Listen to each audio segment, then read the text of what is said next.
الحمد لله نحمده ونستعينه ونستغفره ونؤمن به ونتوكل عليه ونعوذ بالله من شرور أنفسنا ومن سيئات أعمالنا من يهده الله فلا مضل له أعوذ بالله من الشيطان الرجيم بسم الله الرحمن الرحيم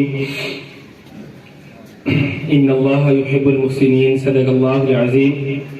ہمارا عنوان جو چل رہا ہے وہ صفائی کے اعتبار سے ہے.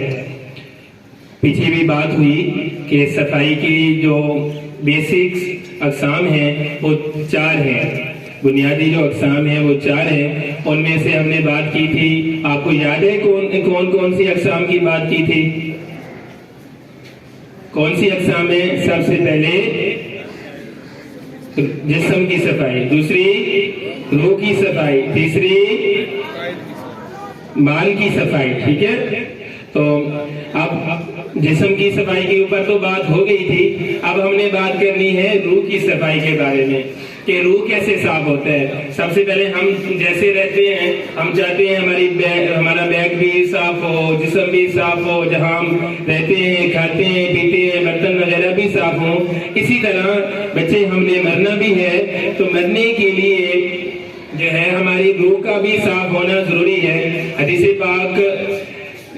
پاک کا مفہوم ہے کہ جب انسان پیدا ہوتا ہے تو فطرت اسلامی پر پیدا ہوتا ہے. اب اس کے گھر والے، اس کا ماحول اسے مجوسی بنا دیتے ہیں، عیسائی، یہودی یا مسلمان بنا دیتے ہیں.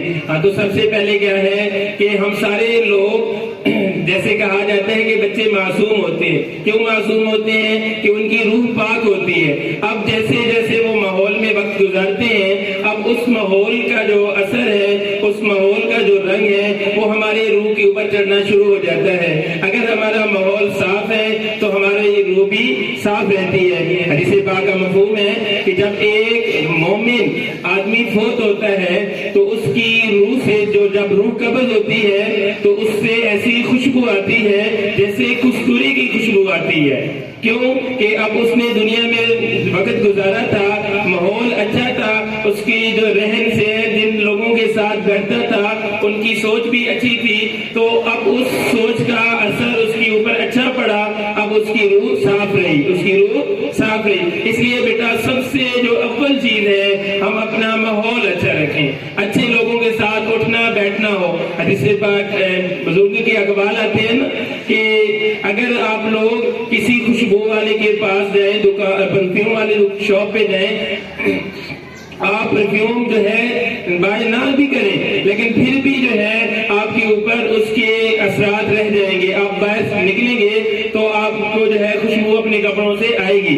لیکن اگر اسی طرح آپ بھٹی والوں کے پاس جائیں تو جو ہے کوئلے والوں کے پاس جائیں تو آپ ان سے جو ہے کچھ بھی نہ خریدیں، کچھ بھی نہ لیں، تو پھر بھی اس کی جو ہے بلیکنیس ہے وہ آپ کے کپڑوں پہ آ جائے گی. اس لیے ماحول کا اثر ہوتا ہے.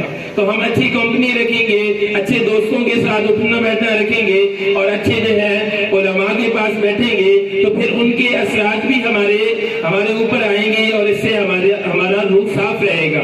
اور ایک حدیث پاک کا مفہوم ہے کہ جب کافر آدمی فوت ہوتا ہے تو اس کی روح جب نکالی جاتی ہے تو اس سے اتنی گندی بدبو آتی ہے کہ جو ہے فرمایا کہ اس بدبو کو کوئی محسوس اگر اللہ جل شانہ کروا دیں تو لوگ بے ہوش ہو کے مر جائیں. تو اس لیے ہم نے اپنے روح کو صاف رکھنا ہے. قرآن پاک میں ہے قد افلح من تزکا، کہ البتہ تحقیق وہ کامیاب ہو گیا، کامران ہو گیا جس نے اپنے آپ کو پاک کر دیا. تو سارے کوشش کریں گے نا انشاءاللہ کہ سب سے پہلے کوشش کون سی ہے کہ ہم نے اپنی کمپنی درست کرنی ہے، اپنا اٹھنا بیٹھنا اچھے لوگوں کے ساتھ کرنا ہے. سارے کریں گے نا انشاءاللہ.